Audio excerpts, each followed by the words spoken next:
नमस्कार दोस्तों, infinity Rajasthan GK में आपका स्वागत है। और मैं आज आपको 22 और 23 मार्च की दोनों दिन की करंट अफेयर्स के बारे में बात करेंगे। तो चलिए शुरू करते हैं। सबसे पहले कोटेशन पढ़ते हैं। अनुभव पाने पर खर्च करें, चीज़ों पर नहीं, क्योंकि जीवन में हमेशा ज्ञान का महत्व होता है, डिग्री का नहीं। प्रफुल्ल बिलोरे ने कहा है ये। MBA चाय वाला, यूट्यूब पर आपने देखा होगा, MBA चाय वाले का नाम सुना होगा। सबसे पहली खबर पर बात करते हैं आज। जल्दी करेंगे दोस्तों। विदेश व्यापार जनवरी 2022 तक राज्य से 57,803 करोड़ रुपए के उत्पाद पहुंचे विदेश। 10 माह में ही बीते साल का आंकड़ा पार 5,000 करोड़, बढ़ा निर्यात। हमारे उत्पादों की सबसे बड़े खरीदार कौन कौन है? सबसे ज़्यादा खरीदार अमेरिका, फिर उसके बाद में UK, फिर जर्मनी, फिर UAE, फिर बांग्लादेश।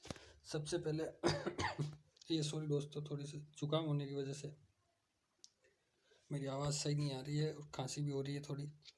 तो सबसे पहले है अमेरिका फर्स्ट नंबर पर, फिर UK, फिर जर्मनी, ये यहाँ पे है जर्मनी ये, फिर UAE और फिर बांग्लादेश। तो 5 भागीदार आपने देख लिए। सबसे पहले अमेरिका, US, फिर UK, फिर जर्मनी, फिर UAE और फिर बांग्लादेश। ठीक है। फिर उसके बाद में हम बात करेंगे आगे की। फिर उसके बाद में नई नीति बनी 6,000 नए निर्यातक। तो सबसे ज़्यादा हम निर्यात कहाँ से करते हैं? हमारा राजस्थान, कौन सा ज़िला सबसे ज़्यादा निर्यात करता है? तो सबसे ज़्यादा निर्यात हमारे राजस्थान का ज़िला ये करता है जयपुर। सबसे पहले जयपुर, ये जयपुर। फिर उसके बाद में आता है अलवर। फिर उसके बाद में ये अलवर करता है, एक मिनट दोस्तों। फिर उसके बाद में अलवर 2 नंबर पर। और सारे याद रखना है आपको, ये जयपुर और अलवर दोनों याद रख लेना बहुत है। फिर ये आप पूरा पढ़ लेना, क्योंकि आज समय के अभाव में अगर पूरा पढ़ूंगा तो फिर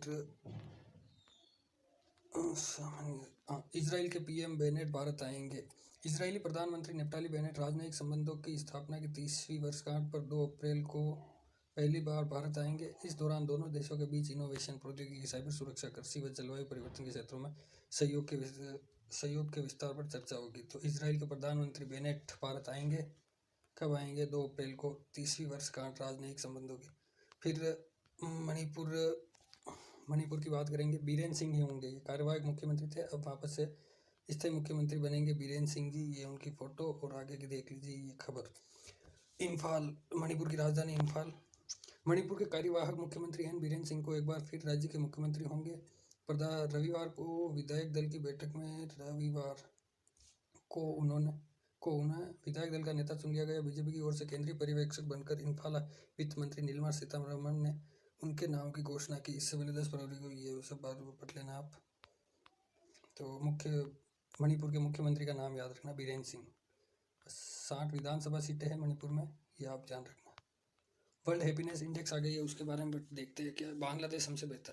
फिनलैंड सबसे खुशहाल देश। फिनलैंड सबसे खुशहाली हैप्पीनेस इंडेक्स में सबसे पहले नंबर पर फिनलैंड, और भारत 136वें स्थान पर।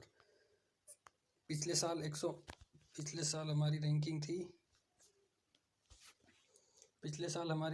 139वीं, और इस साल हो गई है 136वीं। ये आप देख लेना, 136वीं। और इसके बाद हैप्पीनेस इंडेक्स का 10वां संस्करण के अनुसार दक्षिण एशिया केवल तालिबान। 146 देशों की रैंकिंग निकाली गई थी। ये 146 देशों की, इसमें नेपाल 84, बांग्लादेश 94, पाकिस्तान 121 और श्रीलंका 127 पर। भारत कहीं आगे निकल गए सारे देश हमारे। और ये कैसे होता है?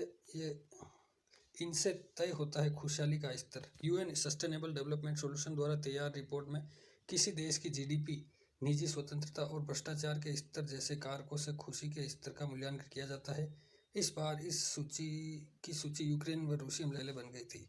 तो ये याद रखना आप कि भारत इस बार एक वर्ल्ड हैप्पीनेस इंडेक्स में 136वें स्थान पर रहा। पिछली बार 139वें स्थान पर था। पद्म भूषण पाने वाले पहले पैरा खिलाड़ी देवेंद्र झांझड़िया। ये देवेंद्र झांझड़िया, और ये खबर देख लीजिए। पैरा ओलंपिक खिलाड़ी देवेंद्र झांझड़िया को सोमवार को राष्ट्रपति भवन के दरबार हॉल में हुए समारोह में राष्ट्रपति रामनाथ कोविंद ने पद्म भूषण पुरस्कार से सम्मानित किया। देवेंद्र झांझड़िया पद्म भूषण से सम्मानित होने वाले पहले पैरा खिलाड़ी है, ये बात ध्यान रखना आप। देवेंद्र झांझड़िया पद्म भूषण पाने वाले पहले पैरा खिलाड़ी बन गए हैं, ये देखिए, ये आप खबर पूरी ध्यान रखना, ठीक है। उसके बाद में आगे चलते हैं, और ये कल की खबर है, इसलिए ये कल भी 22 मार्च को विश्व जल दिवस मनाया जाता है। तो इस बार की थीम क्या है? अदृश्य भूजल को दृश्यमान बनाना। क्या है? कुएं, तालाब, नहर और नदियों में पानी का स्तर धीरे धीरे कम होने से दुनिया भर में जल संकट गहराता जा रहा है। उसके बाद में आगे की खबर देखते हैं, क्या कहा है अल्बर्ट आइंस्टाइन ने, क्या कहा है? मानव की भलाई इसी में है कि जल और समय के महत्व को समझने में देरी न की जाए। फिर आगे क्या है? 3/4 पृथ्वी के हिस्से में पानी ही पानी है, लेकिन इसमें 1% पानी ही सीधे पीने लायक, इसमें 1% पानी ही पीने लायक है। फिर आगे की खबर देखते हैं। फिर अगली क्या है? अगली है पुरानी पेंशन स्कीम 1 अप्रैल से लागू, वेतन से रोकेगी 10% कटौती, अगले महीने से मिलेगा बढ़ा हुआ वेतन। जनवरी 2004 से नई पेंशन योजना के तहत अब तक हुई कटौती सेवानिवृत्ति के समय ब्याज सहित मिलेगी, और ये मुख्यमंत्री द्वारा की गई घोषणा, जो आप पढ़ लेना, ठीक है, पॉज करके देख लेना आप, ये ठीक है। और क्या है? 100 नए जनता क्लिनिक, 50% राशि विधायक के देने पर उसकी सिफारिश की से जगह को प्राथमिकता दी जाएगी। विधायक के द्वारा 50% राशि दी जाएगी, तो विधायक जहां बोलेगा वहां पर उसकी सिफारिश मानी जाएगी कि भाई यहाँ खोलना है जनता क्लिनिक। खिलाड़ियों को 20,000 रुपये पेंशन मिलेगी। उसके बाद अगली खबर, ये आप पूरा पढ़ लेना।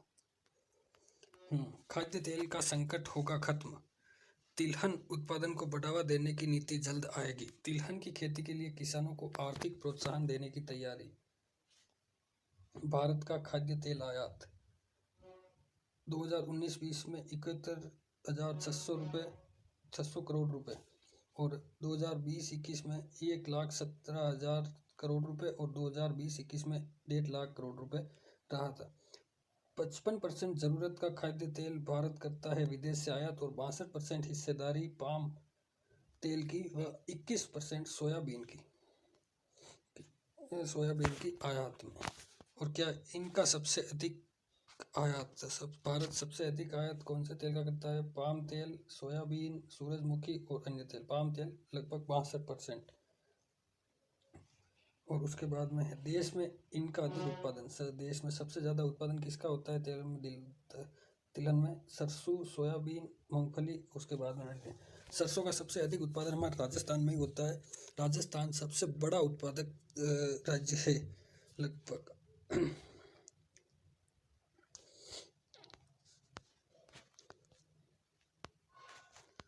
यहाँ से होता है आयात। तो पाम तेल का आयात कहाँ कहाँ से होता है? पाम तेल का आयात मलेशिया और इंडोनेशिया, और सोयाबीन का अर्जेंटीना, ब्राज़ील, और सूरजमुखी का यूक्रेन, रूस और अर्जेंटीना से। उसके बाद में 24% बढ़ा सरसों का रकबा, यह आप पढ़ लेना। इस साल बढ़ेगा सरसों का उत्पादन, सरकार की नीति ई के तहत सरसों की खेती में कर्नाटक, महाराष्ट्र के साथ उत्तर प्रदेश, बिहार, झारखंड, पश्चिम बंगाल, असम और उड़ीसा में बढ़ावा दिया जाएगा, जहां कम खेती होती है। राजस्थान में सरसों की सबसे अधिक खेती होती है। देश अपनी ज़रूरत का 45% तिलहन उत्पादन करता है, जिसमें सरसों की हिस्सेदारी 39% है। केंद्र का लक्ष्य अगले सीजन में सरसों का रकबा बढ़ाकर 1.22 लाख करने का है। ये खबर आप ध्यान रखना। और अब हम अगली बात करेंगे 23 मार्च की करंट अफेयर्स के बारे में। तो 23 मार्च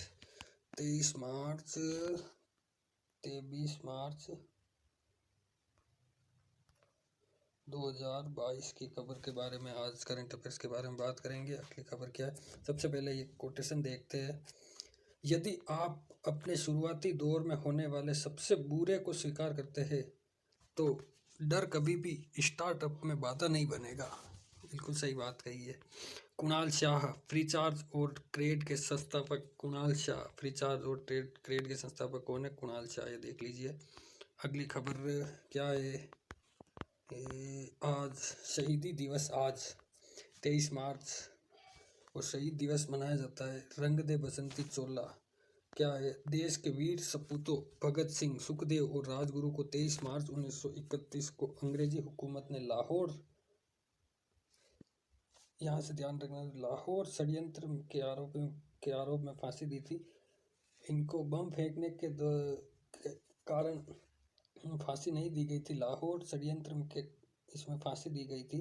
तो ये बात आप ज़रूर ध्यान रखना, परीक्षा में पूछा जाता है कि भगत सिंह और राजगुरु सुखदेव तीनों को किस जुर्म में फांसी दी गई? तो लाहौर षड्यंत्र के अंदर फांसी दी गई थी।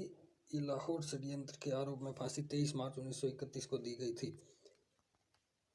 तीनों को फांसी की तारीख 24 मार्च तय की गई थी, पर देश भर में विरोध प्रदर्शन के लेकर एक दिन पहले ही उन्हें फांसी पर लटका दिया गया था। 8 अप्रैल 1900, ये देखिए तीनों भगत सिंह शहीद आजम। 8 अप्रैल 1929 सेंट्रल असेंबली में बम फेंकने के बाद भगत सिंह ने गिरफ्तारी दी थी। 2 साल उन्हें जेल में रखा गया। फिर क्या है, जेल में भगत सिंह लेख लिखकर क्रांतिकारी विचार व्यक्त करते रहे। और ये भगत सिंह ने क्या कहा था? क्रांति की तलवार सिर्फ विचारों से तेज होती है, व्यक्ति को कुचलकर विचारों को नहीं मारा जा सकता। फिर अगली खबर, खराब रिकॉर्ड, दिल्ली लगातार चौथी बार प्रदूषण की राजधानी। एक साल में 15% बढ़ा प्रदूषण। दुनिया की शीर्ष 10 प्रदूषित राजधानियां, दिल्ली सबसे पहले, विश्व में दिल्ली सबसे प्रथम स्थान पर है। फिर ढाका, फिर नाज़मिया, चाड की राजधानी ढाका, बांग्लादेश की राजधानी, फिर दुशांबे तजाकिस्तान की राजधानी, मस्कट ओमान, काठमांडू नेपाल की राजधानी, Manama Bahrain, Baghdad Iraq, Bishkek Kyrgyzstan और ताशकंद उज्बेकिस्तान। तो हमें ये ध्यान रखना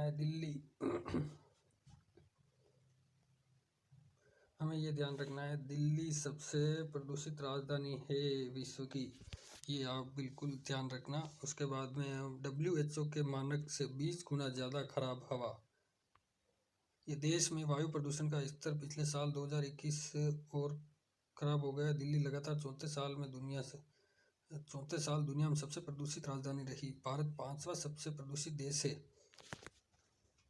प्रदूषण के मामले में हम 5वें स्थान पर आते हैं। भारत 5वां सबसे प्रदूषित देश है। भारत के 48% शहरों में PM 2.5 का स्तर 50 माइक्रोग्राम प्रति घन मीटर से 10 गुना ज़्यादा है। WHO के निर्धारित मानक 5 माइक्रोग्राम प्रति क्यूबिक मीटर की तुलना में दिल्ली का प्रदूषण 20 गुना ज़्यादा है। शिकागो विश्वविद्यालय द्वारा developed air quality index, Chicago विश्वविद्यालय द्वारा develop air quality life index से प्रदूषण के इन आंकड़ों का खुलासा हुआ है।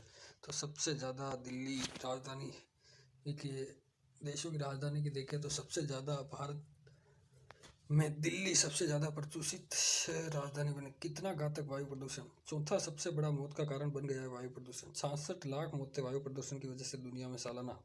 10.67 लाख मौतें 2019 भारत में दूसरे स्थान पर है। दुनिया के 10 सबसे प्रदूषित शहर, दुनिया के 10 प्रदूषित शहरों में अपने भारत का सबसे पहला नाम आता है भिवाड़ी, फिर गाजियाबाद, फिर होतान, दिल्ली, जौनपुर, फैसलाबाद, नोएडा, भावलपुर, पेशावर और बागपत। तो दिल्ली भारत के कितने से इसमें आ गए? सबसे पहले भिवाड़ी, फिर गाजियाबाद, फिर दिल्ली, जौनपुर, फिर नोएडा, ये सारे आप देख सकते हो।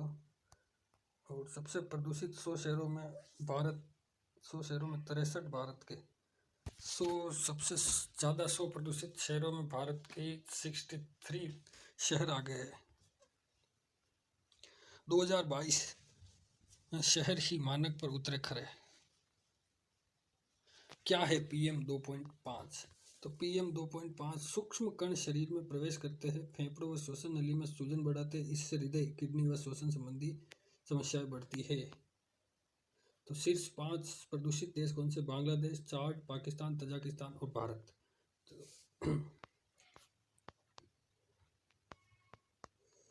फिर अगली खबर, स्मार्ट सिटी प्रोजेक्ट में मासिक रैंकिंग। राज्यों में राजस्थान पहले पायदान पर, प्रदेश के शहरों में उदयपुर रहा अव्वल। तो ये आप देख लेना।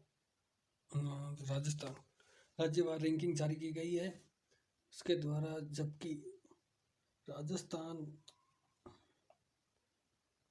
राजस्थान को 90.40 अंक मिले हैं, जबकि झारखंड दूसरे स्थान पर रहा और उत्तर प्रदेश तीसरे पर रहा। सिटी रैंकिंग में जयपुर लगातार फिसड्डी। शहरों की रैंकिंग में उदयपुर छठे, कोटा 8वें और अजमेर 14वें नंबर पर रहा, जबकि जयपुर की रैंकिंग 21 पर पहुंच गई। राज्य के चारों स्मार्ट सिटी में जयपुर लगातार फिसड्डी रहा। भोपाल पहले नंबर पर, इंदौर दूसरे और वाराणसी तीसरे पायदान पर रहा। और राजस्थान में सबसे स्मार्ट सिटी की बात करें तो राजस्थान में उदयपुर सबसे पहले नंबर पर आता है स्मार्ट सिटी, फिर कोटा, फिर अजमेर, फिर जयपुर। ये 4 स्मार्ट सिटी, उदयपुर सबसे पहले नंबर पर आता है। ठीक है, उसके बाद में अगली बात करेंगे आर्या। पद्मश्री पालीवाल को मिशन प्रकृति का ब्रांड एम्बेसडर बनाया। आर्या दी अर्थ फाउंडेशन बंजर जमीन को उपजाऊ बनाने का कर रही है काम। तो पद्मश्री पालीवाल राजसमंद के एक पद्मश्री पाने वाले सरपंच है ये राजसमंद से। तो इनको आर्या दी अर्थ फाउंडेशन बंजर जमीन को उपजाऊ बनाने वाले एक फाउंडेशन के पर इनको ब्रांड एम्बेसडर बनाया गया राजस्थान का। तो ये आप खबर ध्यान रखना, इसका सवाल परीक्षा में पूछा जा सकता है। इस खबर को आप और पढ़ लेना। बाकी ये खबर बहुत अच्छी है आपके परीक्षा के हिसाब से। तो पद्मश्री पालीवाल, श्याम सुंदर पालीवाल, इनको आर्या दी अर्थ फाउंडेशन का राजस्थान में ब्रांड एम्बेसडर बनाया गया है। अगली खबर क्या है, राजस्थान के पर्यटन के साथ कला संस्कृति को मिलेगी वैश्विक पहचान। लोकसभा अध्यक्ष बिरला की अध्यक्षता में बैठक। तो आपके लिए ये खबर बहुत ही कारगर है। जयपुर में बनेगा अंतर्राष्ट्रीय म्यूजियम और उदयपुर में ट्राइबल म्यूजियम। तो ये आप ध्यान रखना, जयपुर में अंतर्राष्ट्रीय म्यूजियम बन रहा है और उदयपुर में ट्राइबल म्यूजियम बन रहा है। ठीक है, ये आप खबर पूरी ध्यान रख लेना। फिर उसके बाद में अगली खबर बात करते हैं, आखिरी खबर आज की। कृषि विश्वविद्यालय ने भी निभाई भूमिका। 7 साल में 3500 क्विंटल मूंग के बीज तैयार कर वितरित किए। विदेशी दालों पर निर्भरता खत्म, हम निर्यात भी करने लगे। देश में सबसे ज़्यादा मूंग का उत्पादन राजस्थान में। तो ये खबर आपके लिए सबसे इम्पोर्टेंट है। देश में सबसे ज़्यादा मूंग का उत्पादन है राजस्थान में होता है। ये आप खबर ध्यान रखना। ठीक है, फिर उसके बाद में आगे की इसमें ये कोई खास नहीं है। ये चीज़ 7 केंद्रों पर तैयार होते हैं बीज। मंडोर स्थित कृषि अनुसंधान केंद्र के अलावा विश्वविद्यालय। तो ये कृषि अनुसंधान केंद्र कहाँ है, मंडोर स्थित कृषि अनुसंधान केंद्र के अलावा। कृषि अनुसंधान केंद्र कहाँ है, मंडोर में